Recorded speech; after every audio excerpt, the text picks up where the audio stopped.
இவ என் அடிமை. நான் உருவாக்குன மாய சக்தி. என்னிலிருந்து பிரிஞ்சு உயிர் புடிச்சு வந்திருக்கிற மந்திர உருவம். உங்களுக்கு ஏவல் செய்ய வந்திருக்கிற இன்னொரு மாயா.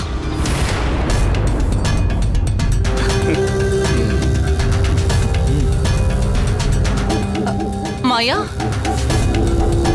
மங்கா நீ உருவாக்குன பொண்ணுல? ஐயோ, நாங்க எப்படி அதை மறந்தோம்? இப்ப நீ சொன்னதுக்கு அப்புறம் தான் எங்களுக்கு ஞாபகத்துக்கே வருது. ஆமா, இவளு நீதான் வீட்டுக்கு அழைச்சிட்டு வருவேன்னு பார்த்தோம். ஆனா ஏன் அசோக் மூலமா? மங்காவை நேரடியா வீட்டுக்கு வர வச்சிருந்தா அசோக்ல இருந்து துர்கா கௌரின்னு எல்லாருக்கும் இவ யாருங்கிற சந்தேகம் வந்திருக்கும். அதனாலதான் அசோக் மூலமாவே மங்காவை நம்ம வீட்டுக்கு வர வச்சு.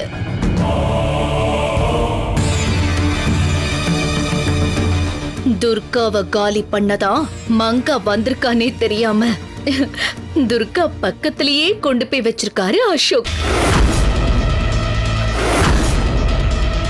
ஓ, பயிரை காக்குற வேலையே பயிரை மேய போகுதுல்ல?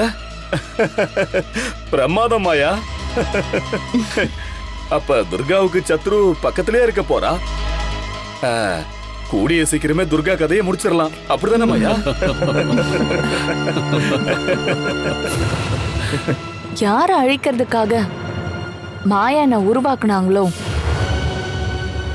அவளை அழிக்க வேண்டியவளே.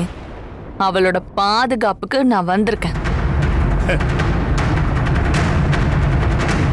இனிமே என்ன, சத்தமே இல்லாம காரியம் பண்ணி அந்த துர்காவை சாவடிப்பேன்.